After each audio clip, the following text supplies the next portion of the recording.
প্রথমে আমি আয়াত পড়েছি ওয়াকরনা ফি বুয়ুতিকুন্না ওয়ালা তাবাররাজনা তাবাররুজাল জাহিলিয়াতিল উলা, সূরা আহজাব 33 নম্বর আয়াত। কত নম্বর আয়াত বললাম? 33 নম্বর আয়াত।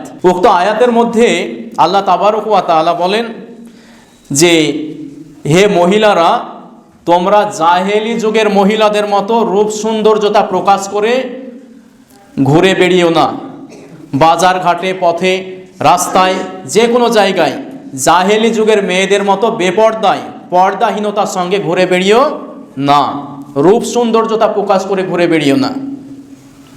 এই যে আয়াতটা আপনাদেরকে পড়লাম, আপনাদের সামনে আয়াত পড়ার পরে অনেক মানুষ আছে, এখন আপনারা বলতে পারেন যে হুজুর, আমরা পুরুষ মানুষ সব জায়গায় যেতে পারি, সব জায়গায় ঘুরতে পারি, মহিলারা কেন যেতে পারবে না?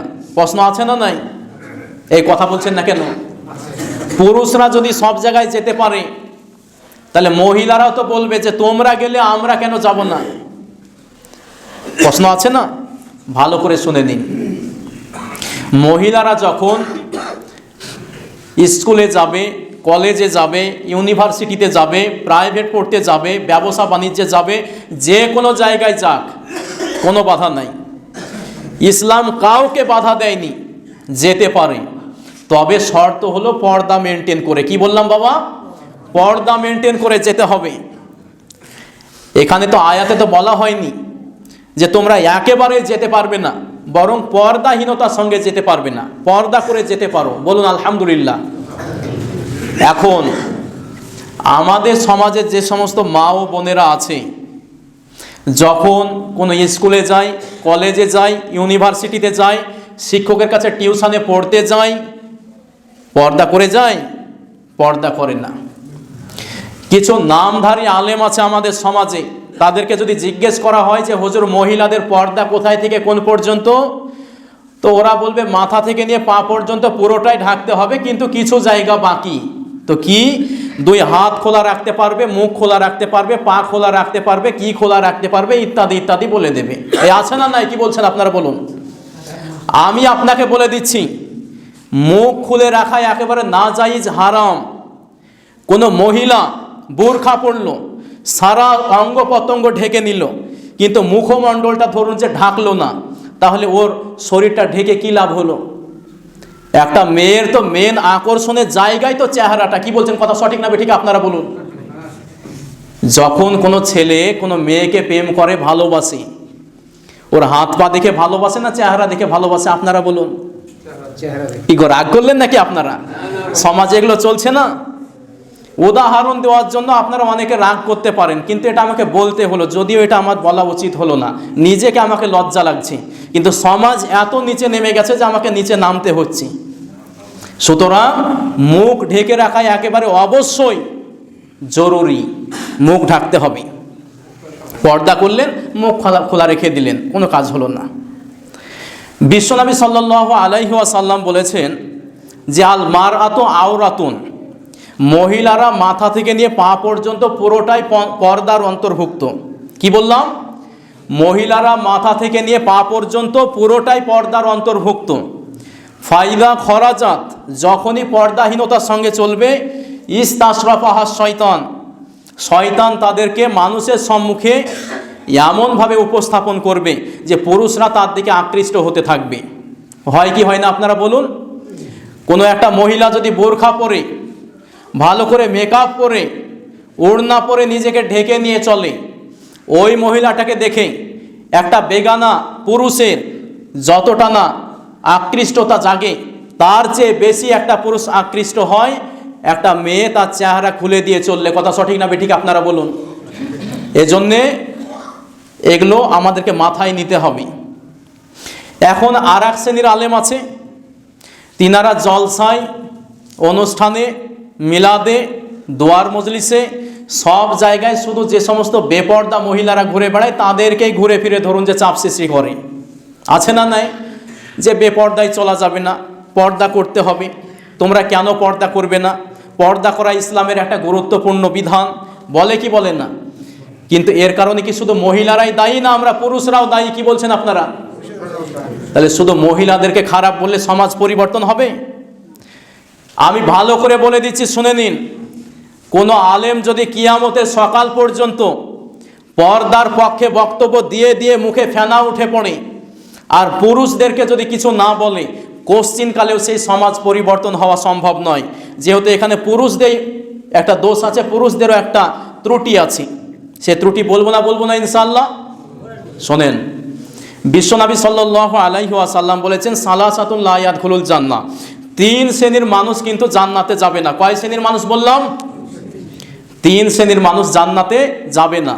তার মধ্যে 1 নাম্বার হলো দাইয়ুস, দাইয়ুস ব্যক্তি জান্নাতে যাবে না। এখন আপনারা জিজ্ঞেস করবেন দাইয়ুস কাকে বলে, আমরা জানি না। প্রশ্ন আছে না নাই বলুন? দাইয়ুস কাকে বলে? ভালো করে শুনুন, আমি ব্যাখ্যা দিয়ে দিচ্ছি।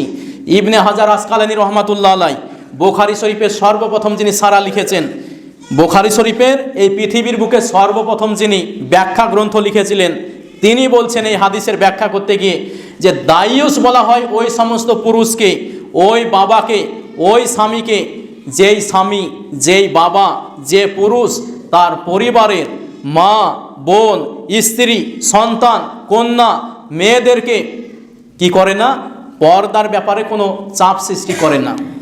যে পুরুষ পর্দাহীনতার সুযোগ দেয়, যে পুরুষ তেনার বাড়িতে বেগানা অন্য কোনো পুরুষকে ঢোকার সুযোগ দেয়, একে বলা হয় দাইয়ুস। এইরকম পুরুষ আছে না নাই আমাদের সমাজে? আপনারা বলুন, এই নাই নাকি? অবশ্যই আছে। এখন যদি এ নিয়ে কথা বলা হয় তো কেউ আর মুখ খুলবে না, সবাই ফেরেশতা, বুঝতে পারছেন? হুজুর আমরা কিছু জানি না, কিন্তু রাগ করলে হবে। আজকে কয়েকটা কথা বলি। আমি যে কথা বলছিলাম, দাইয়ুস কাকে বলে ছোট্টভাবে শুনে নিন। দাইয়ুস বলা হয় ওই ব্যক্তিকে যে বা যারা তার মা, বোন, আত্মীয় স্বজনদেরকে পর্দার ব্যাপারে চাপ সৃষ্টি করে না। তো এরকম পুরুষ তো হাজার হাজার আছে, লক্ষ লক্ষ আছে, কোটি কোটি আছে। তাহলে বলুন, এরা যদি জান্নাতে না যায়, তাহলে এই রকম পুরুষ যদি আমরা সকলে হয়ে থাকি, ওই রকম যদি গুণ আমার মধ্যে থাকে, তাহলে কাল কিয়ামতের দিন কি হবে বুঝতে পাচ্ছেন? এজন্যে আমাদের বাড়ির মা, বোন, আত্মীয় স্বজনদেরকে আমরা পর্দাহীনতার সুযোগ দেব না, বলুন ইনশাআল্লাহ।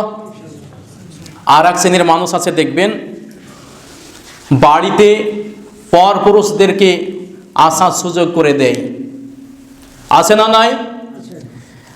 তার বাড়িতে হয়তো যুবতী মেয়ে আছে, যুবতী বোন আছে, স্ত্রী আছে, প্রায় সকাল বিকাল একটা কাপুরুষ ওর বাড়িতে চলে আসছে, অথচ তাকে কিছুই বলে না। এই আছে না নাই বলুন? ও কিছুই বলে না, আরও আসার সুযোগ দেয়, যে ও চাচ্ছে যে আমার মেয়েটা যেন ফ্রিতে বিদায় হয়ে যায়। কথা সঠিক না ঠিক? কি গো, এরকম লোক নাই নাকি? আপনারা কথা বলছেন না কেন? সুতরাং সাবধান হয়ে যেতে হবে বাবা। বিশ্বনবী বলেছেন, যে বা যারা তার বাড়িতে বেগানা কোনো পুরুষকে ঢোকার সুযোগ করে দেবে, সেই পুরুষ কাল কিয়ামতের দিন জাহান্নামে যাবেই যাবে, কেউ তাকে রুখতে পারবে না। এই জন্যে আমরা সাবধান হয়ে যাব, বলুন ইনশাআল্লাহ। মোহতারাম মুআজ্জাজ সামিনে কিরাম, আর একটা কথা বলে দিই।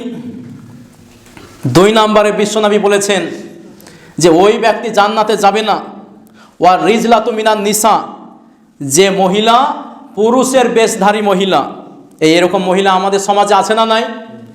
ও নামেই শুধু মহিলা, ওর কথাবার্তা, চাল চলন, ওঠা বসা যা আছে সব কিছু পুরুষের মতো। এরকম মহিলা নাই? এই মাঝে মধ্যে আপনাদের এলাকায় দেখবেন একজন মহিলা আর একজন মহিলার সঙ্গে ঝগড়া করে না? ঝগড়া হয় না পরিবারে পরিবারে? তো দেখবেন যখন পরিবারে পরিবারে ঝগড়া হয়, তো একজন মহিলা আর একজন মহিলার সঙ্গে ঝগড়া করতে করতে ওদের গলার এত ভোল্টেজ বাবা। এরকম মহিলা আছে না যে পুরুষের বেশধারী মহিলা, তো ঝগড়া হচ্ছে ধরুন, তো এত গলার ভোল্টেজ, কার্তিকে পাড়ায় একটা মেয়ে আর একটা মেয়ের সঙ্গে ঝগড়া করছে, তো শেখ পাড়া থেকে ওর গলা শুনতে পাওয়া যায়। এই পাওয়া যায় না যায় না আপনারা বলুন? এই ধরনের যারা মহিলা, এই যে গলা, কণ্ঠস্বর, এটা মহিলাদের পর্দার অন্তর্ভুক্ত কিনা বলুন? পর্দার অন্তর্ভুক্ত নয়? অবশ্যই পর্দার অন্তর্ভুক্ত। তো এখন কোনো মেয়ে যদি এইভাবে চিৎকার দিয়ে দিয়ে কথা বলে, তাহলে পুরুষের মধ্যে আর ওর মধ্যে কোনো পার্থক্য থাকলো? আপনারা বলুন, কোনো পার্থক্য থাকলো না। পুরুষও ধরুন যে জোরে জোরে কথা বলতে পারে, যেহেতু পুরুষের কণ্ঠস্বর ওটা পর্দার মধ্যে নয়, আর তুমিও যদি শুরু করে দাও, তাহলে তোমার মধ্যে আর ওর মধ্যে কোনো পার্থক্য থাকছে না। এজন্যে এটা থেকে আমাদেরকে মা বোনেদেরকে সাবধান করতে হবে। বলুন, করবো ইনশাআল্লাহ। আর একটি কথা বলছিলাম, যে কথাটি না বললেই নয়। কথাটা কি? ওয়ামুদমিনুল খমার, 3 নম্বরে 3টে কথা বলবো বলেছি। নবী সাল্লাল্লাহু আলাইহি ওয়াসাল্লাম বললেন যে যারা নেশাদার দ্রব্য পান করে তারা কিন্তু কাল কিয়ামতের দিন জান্নাতে যেতে পারবে না। ইগো, নেশাদার দ্রব্য আমাদের সমাজের যুবকরা পান করছে না করছে না? করে না ইনশাআল্লাহ। এই দেখেন, আজ থেকে কয়েকদিন আগে একটা ছেলের সঙ্গে আমার এলাকার দেখা হয়ে গেল, ছিমলতলায় বাড়ি তার। এখানে অনেকেই চিনবেন যে ওই ছিমলতলায় গেলে অনেকের আত্মীয় স্বজন আছে কার্তিকে পাড়ার, অনেক মানুষের আত্মীয় স্বজন কিন্তু ছিমলতলায় আছে, আছে না? নাই কি বলছেন? তো ওরা ওদিকে গেলে আমার বাড়িতে ওঠে, আমার সঙ্গে দেখা সাক্ষাৎ করে। তো ওই ছিমলতলার একটা ছেলে বলছে যে হুজুর, আজ থেকে 3-4 বছর আগে আমি প্রত্যেক দিন বৈকালবেলায় আমার বন্ধুদের সঙ্গে মদ, তাড়ি, গাঁজা, ফেন্সিডিল এমন কোনো নেশা নাই যে আমি করতাম না, কিন্তু আলহামদুলিল্লাহ আল্লাহ আমাকে পরিবর্তন করে দিয়েছে একটা জিনিসের মাধ্যমে। সে জিনিসটা কি বলবো না ইনশাআল্লাহ? সেটা হলো তাবলিগ জামাত। কি বললাম বাবা? তাবলিগ জামাত। আমাদের এলাকার মানুষ করে না? এই মসজিদের অনেক মানুষ তাবলিগ জামাতে যায়। ছেলেটা বলছে আজ থেকে 2 বছর আগে আমি মুম্বাইয়ে চলে গেলাম তাবলিগ জামাতে। আমাদের মাফিকুল হাজি সাহেব শ্রদ্ধে করে, এখানে আমাদের শকাতুল্লাহ চাচা আছে, আরও অনেকেই তাবলিগ জামাতের সঙ্গে জড়িত। তো মুম্বাইয়ে চলে গিয়ে 2 বছর আমি জামাতে ছিলাম। কয় বছর বললাম? 2 বছর। তো আমি 2 বছরে গিয়ে আল্লাহ তাআলা আমার জীবনটা একবারে পরিবর্তন করে দিল। বলুন আলহামদুলিল্লাহ।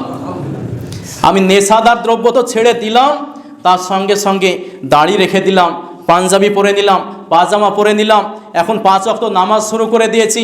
আমার স্ত্রীকেও বলেছি যে তোমাকেও 5 ওয়াক্ত নামাজ পড়তে হবে। পুরো আমার জীবনটা আল্লাহ এই তাবলিগ জামাতের মাধ্যম দিয়ে পরিবর্তন করে দিল। বলুন আলহামদুলিল্লাহ। কিন্তু আমাদের সমাজের এক শ্রেণীর মানুষ আছে, দেখবেন তাবলিগ জামাতকে দেখতে পারে না, আছে না নাই? এটা করা যাবে না। তারা অবশ্যই ভালো কাজ করছে, মানুষকে নামাজের কথা বলছে, ঈমান ইয়াকিনের কথা বলছে, তাওহীদের কথা বলছে, রিসালাতের কথা বলছে, মুসলমানদের মধ্যে একতার কথা বলছে। সুতরাং তাবলিগ জামাতকে আজে বাজে বললে আল্লাহ নারাজ হবে, মনে থাকবে ইনশাআল্লাহ। মোহতারাম মুআজ্জাজ সামিন কিরাম, লাস্টে আর একটি কথা বলেই বক্তব্য ইতি করে দিচ্ছি। ইন্না মিন আহলিন নার, বিশ্বনবী বললেন ওই মহিলা জাহান্নামে যাবে, নিসাউন কাসিয়াতুন আরিয়াতুন মাইলাতুন মুমিলাতুন লা ইয়াদখুলনাল জান্নাতা ওয়ালা ইয়াজিদনা রিহাহা। বিশ্বনবী বললেন ওই মহিলা জান্নাতে যাবে না যে মহিলা পোশাক তো পরে, কিন্তু এমন পাতলা পোশাক পরে যে মশারির মতো পাতলা। এরকম পোশাক আছে না নাই সমাজে? যদিও এখানে নাই, বহরমপুর চলে যান, কলকাতা চলে যান, দিল্লি চলে যান, সমস্ত শহরগুলো আজকে ফ্যাশানে ভর্তি হয়ে গেছে। ওগুলো ফ্যাশান নয়, ফ্যাশানের নামে বেহায়াপনা, ফ্যাশানের নামে নির্লজ্জতা ছড়ানো হচ্ছে, ফ্যাশানের নামে পর্দাহীনতা চলছে। এজন্যে পাতলা পোশাক, এত পাতলা হওয়া যাবে না যে পোশাক পরলে অন্য পুরুষ নিজের দিকে আকৃষ্ট হবে। এই পোশাক আমাদের মেয়েদেরকে, আমাদের মা বোনদেরকে আমরা কিনে দেব না। বলুন ইনশাআল্লাহ। তারপরে নাবিজি বললেন মাইলাতুন মুমিলাতুন, এমন মহিলা যে যখন বাজার ঘাটে যায়, রাস্তাঘাট দিয়ে চলে, তো চলতে চলতে এমনভাবে চলে যে পুরুষদেরকে নিজের দিকে আকৃষ্ট করে। ওর ভাব ভঙ্গিমা চলাফেরা এমন স্টাইলে যে কোনো পুরুষ ওকে দেখলে ওর দিকে আকৃষ্ট হয়ে যাবে, আছে না? এজন্য বিশ্বনবী বললেন যে এইভাবে রাস্তায় চলাফেরা করা যাবে না, আর নিজেও ওই মহিলা পুরুষদের দিকে আকৃষ্ট হয় সেটাও করা যাবে না। এ থেকে আমরা বেঁচে থাকবো। বলুন ইনশাআল্লাহ। আল্লাহ তাবারক ওয়া তাআলা আমাদেরকে শোনার চাইতে বেশি বেশি আমল করা তৌফিক দান করেন। সকলে বলি আল্লাহুম্মা আমিন। ওয়া আখিরি দাওয়ানা আনিল হামদুলিল্লাহি রাব্বিল আলামিন।